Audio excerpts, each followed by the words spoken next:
Welcome everyone. In this video, we will study an important foundation of machine learning. What happens when models meet data? Machine learning is not only about writing an algorithm, it is about connecting three things together: data, model, and learning. Data gives us examples from the real world. A model gives us a mathematical structure to make predictions. Learning is the process of adjusting the model so that it works well, not only on the data we already have, but also on new data that the model has never seen before. In this lesson, we will focus on the major paradigms of machine learning. We will discuss empirical risk minimization, maximum likelihood estimation, maximum or posteriori estimation, and Bayesian inference. The main goal is to understand one central question: what does it mean for a machine learning model to be good? This slide shows the three major phases of a machine learning system. The first phase is prediction, also called inference. This happens after the model has already been trained. We give the model new input data and the model produces an output. For example, if we train a model using age and salary data, we may ask it to predict the salary of a new person whose age was not included in the training data. The second phase is training or parameter estimation. Training means we adjust the internal values of the model so that it fits the training data. These internal values are called parameters.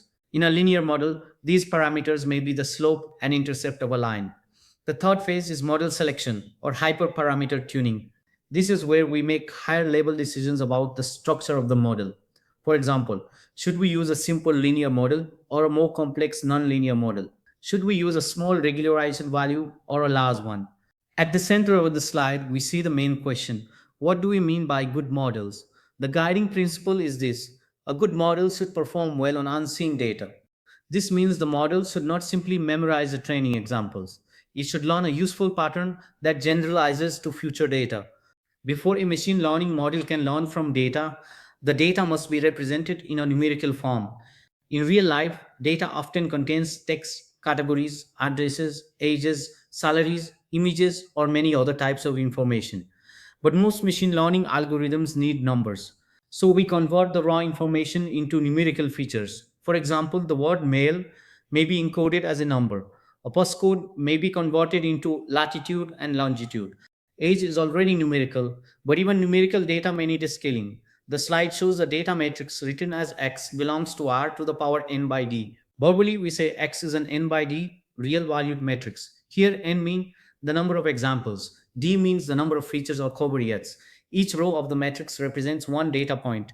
Each data point is written as x sub n. Verbally, this means x sub n is the nth example in the dataset. The original chapter explains that each input example is treated as a d-dimensional vector of real numbers, and these numbers are called features, attributes, or covariates. A very important principle is also written at the bottom of the slide: domain knowledge guides representation. This means we should not encode data blindly. We need to understand what the data means. For example, a university degree has an order: bachelor's, master's, and PhD. A postcode is not just a random string, it represents a location. Good feature representation often improves model performance. This slide introduces two ways to understand machine learning models. The first view is models as functions. A model takes an input vector and produces an output. The formula shown is f of x sub n comma theta equals theta transpose x sub n. Verbally, we say the prediction for the nth input is equal to theta transpose multiplied by x sub n. Here, theta represents the parameter vector, x sub n represents the input feature vector. Theta transpose x sub n means we take the dot product between the parameter vector and the input vector. This is a simple linear predictor. It gives one fixed output value. For example, for a given age, it may predict one salary value. The second view is models as probability distributions. The formula shown is P of y sub n given x sub n and theta equals normal distribution of y sub n given x sub n transpose theta sigma squared. Verbally, we say the probability of sub n given x sub n and theta follows a normal distribution with mean x sub n transpose theta and variance sigma square. This means the model does not only give one fixed prediction, it also describes uncertainty. Instead of saying the salary is exactly this value, the model says the salary is likely around this value with some uncertainty. This is important because real data is noisy. Human behavior, sensor readings, financial data, medical data, and sports performance data all include uncertainty. So the functional view gives us a single prediction. The probabilistic view gives us a prediction together with uncertainty. Now we move to the first major paradigm, empirical risk minimization, often shortened as ERM. The main idea of ERM is simple. Choose a model that makes the smallest average error on the training data. The formula shown is R empirical of xy equals 1 over n times the summation from n equals 1 to n of L of y sub n comma y hat sub n. Verbally, we say the empirical risk of the function f given x and y is equal to 1 divided by n times the sum from n equals 1 to n of the loss between the true label y sub n and the predicted label y hat sub n. Let us break this down. R empirical means empirical risk. It is the average training error. Phi is the predictor or model. X is the input data matrix. Y is the vector of two labels. N is the number of training examples. The symbol L represents the loss function. The loss function measures how wrong the model is for one prediction. For example, if we use squared loss, the loss is y sub n minus y hat sub n all squared. Verbally, we say the squared loss is the true value minus the predicted value squared. The slide also shows the matrix form for least squares. Minimize over theta, 1 over n times the norm of y minus x theta squared. Verbally, we minimize with respect to theta, 1 divided by n times the squared norm of y minus x theta. This is the standard least squares optimization problem. The key point is that ERM is an optimization approach. It does not need to explicitly define the probability distribution that generated the data. It simply tries to reduce average loss on the training examples. The chapter defines empirical risk as the average of the losses over the dataset and explains that this general strategy is called empirical risk minimization. This slide explains a central problem in machine learning, generalization. A model should not only perform well on the training data, it must also perform well on new, unseen data. There are three cases shown here: underfitting, good fit, and overfitting. In underfitting, the model is too simple. It cannot capture the true pattern in the data. For example, if the real pattern is curved but we use only a straight line, the model may fail to learn the structure. In good fitting, the model captures the main pattern. It is not too simple and not too complex. It can generalize well to unseen data. In overfitting, the model is too flexible. It follows the noise in the training data instead of the true underlying signal. It may perform extremely well on training data, but poorly on new data. This is dangerous because the training error can give us false confidence. A model may look excellent during training, but fail in real world prediction.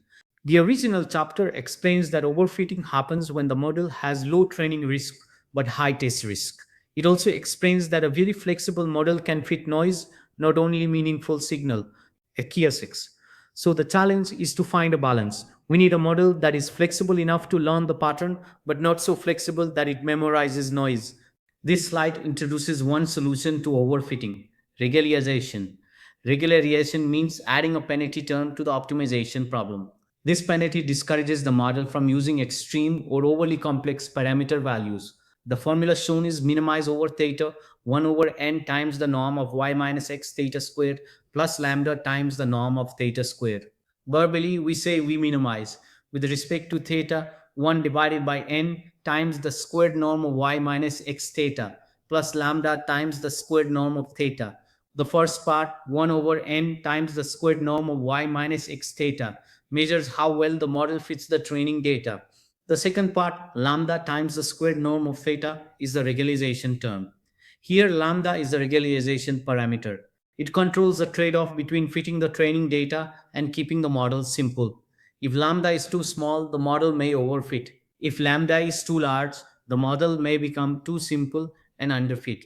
The slide also shows cross validation. Cross validation helps us estimate how well the model will perform on unseen data. Instead of using only one train test split, we divide the data into several parts. We train on some parts and validate on the remaining part. Then we repeat this process. The chapter explains that regularization adds a penalty term that biases the search away from overly flexible predictors, helping the model generalize better. So, regularization and cross validation work together. Regularization controls model complexity, while cross validation helps us choose good settings. Now we move to the second paradigm, maximum likelihood estimation or MLE. In ERM, we minimize the loss function. In MLE, we take a probabilistic view. Instead of asking which model has the lowest loss, we ask which parameter values make the observed data most likely. The formula shown is L of theta equals negative log P of y given x and theta. Verbally, we say the negative log likelihood L of theta is equal to negative log of the probability of y given x and theta. Here, y means the observed labels, x means the input data, theta means the model parameters. The goal is to minimize the negative log likelihood. This is equivalent to maximizing the likelihood. Why do we use the negative logarithm? Because probabilities for many data points are multiplied together. Multiplying many small probabilities can be mathematically difficult. Taking the logarithm converts the product into a sum, then the negative sign turns a maximization problem into a minimization problem. The slide also mentions Gaussian noise. Epsilon sub n follows normal distribution with mean zero and variance sigma squared. Verbally, the noise term epsilon sub n follows a normal distribution with mean zero and variance sigma squared. If we assume Gaussian noise, maximum likelihood estimation leads naturally to the least squares solution. This is a powerful connection. It shows that least squares is not only an optimization method, it also has a probabilistic interpretation under Gaussian noise.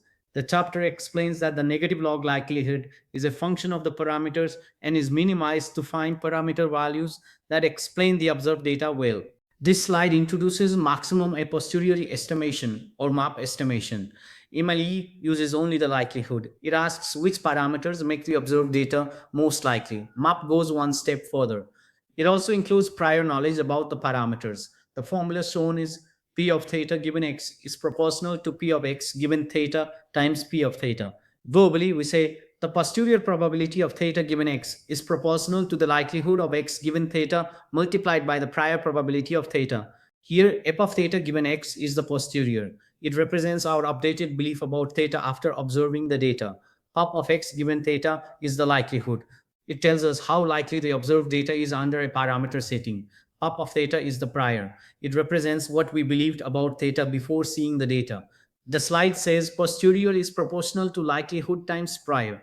This is the core idea of Bayesian reasoning. MEP estimation gives a single base parameter value like MLE, but it also considers prior knowledge.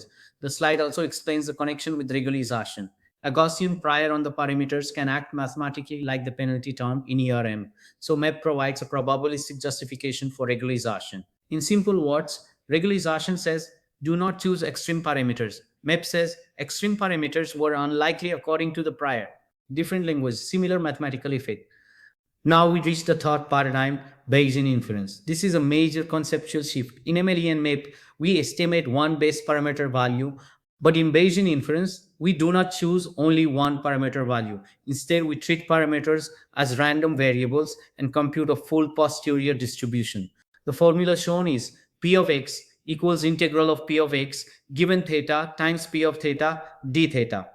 Verbally, we say the probability of x is equal to the integral of p of x given theta multiplied by p of theta with respect to theta. This means the prediction is made by averaging over all possible parameter values weighted by how plausible those parameter values are. So instead of saying this one theta is the correct model, Bayesian inference says there are many possible theta values. Let us consider all plausible ones and average their predictions. This is useful because it propagates uncertainty from the parameters into the final prediction. The chapter explains that Bayesian inference finds the posterior distribution and uses it to average over plausible parameter values instead of relying on a single point estimate. The benefit is more robust decision making. This is especially important in high risk domains such as medical diagnosis, autonomous systems, financial forecasting, and scientific modeling. However, Bayesian inference often requires solving difficult integrals. In many real cases, these integrals cannot be solved analytically, so approximation methods are needed. This slide introduces latent variable models and the idea of a generative process. A generative process describes how the observed data could have been produced. The slide shows model parameters. Priors on latent variables, and observed data. Latent variables are hidden variables. We do not observe them directly, but they help explain the data. For example, in a clustering problem, the cluster identity of each data point may be a latent variable. We observe the data, but we do not directly observe which cluster generated each point. The formula shown is p of x given theta equals integral of p of x given z comma theta times p of z dz. Verbally, we say the probability of x given theta is equal to the integral of p of x given z and theta multiplied by p of z with respect to z. Here, z represents the latent variable. Since z is unobserved, we integrate it out. This process is called marginalization. The key challenge is that marginalization can be difficult. The integral may not have a closed form solution, but latent variables are useful because they can simplify model structure, reduce the number of parameters, and improve interpretability. They help us model the hidden mechanism behind the observed data. Examples include principal component analysis, Gaussian mixture models, hidden Markov models, and many time series models. This slide introduces graphical models. Graphical models are visual tools for representing probabilistic relationships among variables. In the diagram, each node represents a random variable. An unshaded node usually represents a latent variable or hidden parameter. A shaded node represents an observed variable, meaning data that we have actually measured. A directed edge or arrow represents a conditional probability relationship. For example, if there is an arrow from A to B, we say A points to B, and this represents P of B given A. Warmly, the probability of depends on a the plate notation means repetition. If a node is inside a plate labeled n, it means that structure is repeated n times. This is useful for representing independent and identically distributed observations. The core formula shown is P of x equals product from k equals 1 to k of P of x sub k given PA sub k. Verbally, we say the joint probability of x is equal to the product from k equals 1 to k of the probability of x sub k given its parents p a sub k. Here p a sub k means the parent nodes of x sub k. This formula tells us that a complex joint distribution can be factorized into smaller conditional distributions. That is why graphical models are powerful. They make probabilistic structures easier to understand and compute. This slide explains nested cross-validation. In machine learning, we often need to tune hyperparameters and also estimate final model performance. If we use the same data for both tasks, we may get an overly optimistic result. Nested cross-validation solves this problem by using two loops. The inner loop is used for model selection or hyperparameter tuning. For example, it can choose the best regularization parameter. The outer loop is used for generalization assessment. It estimates how well the selected model performs on unseen data. The slide shows two loops. The orange inner loop represents validation, the blue outer loop represents testing. The key idea is this: we should not evaluate final performance on the same data that was used to choose the model.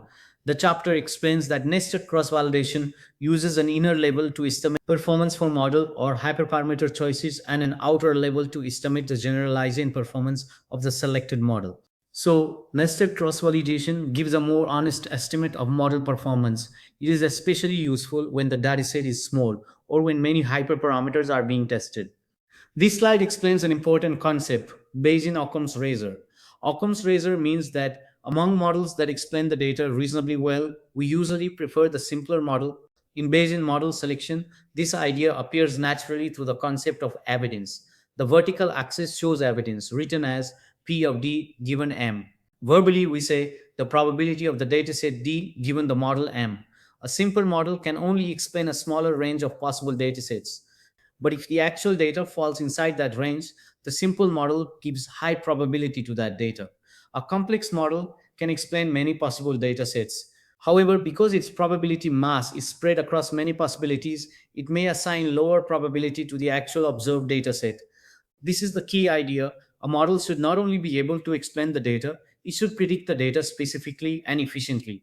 The chapter explains that Bayesian model selection uses model evidence and naturally balances data fit and model complexity. So, Bayesian Occam's razor does not require us to manually add a penalty term. The penalty for unnecessary complexity appears automatically through probability theory. This final slide summarizes the three paradigms. The first paradigm is empirical risk minimization or ERM. ERM minimizes average loss. It produces a single fixed point estimate. It is mostly agnostic to the underlying probability distribution. Its main computational tool is loss function optimization. The second paradigm is maximum likelihood estimation and maximum a posterior estimation. MLE maximizes the probability of the observed data. MEP does the same but also includes a prior. These methods also produce a single best or most likely point estimate. They explicitly model noise, for example, through a Gaussian likelihood. Their main computational tool is negative log likelihood minimization. The third paradigm is Bayesian inference. Bayesian inference does not stop at one point estimate. It discovers a full posterior distribution. It models uncertainty in both data and parameters. Its main computational challenge is integration or marginalization. So we can summarize the three paradigms like this. ERM asks which model gives the lowest average error. MLE asks which parameters make the observed data most likely. MAPE asks which parameters are most likely after considering both the data and the prior. Bayesian inference asks what is the full distribution of plausible parameters and how should we average over them. These paradigms form the mathematical foundation for many machine learning algorithms, including regression, dimensionality reduction, density estimation. To conclude, machine learning is not just about fitting data.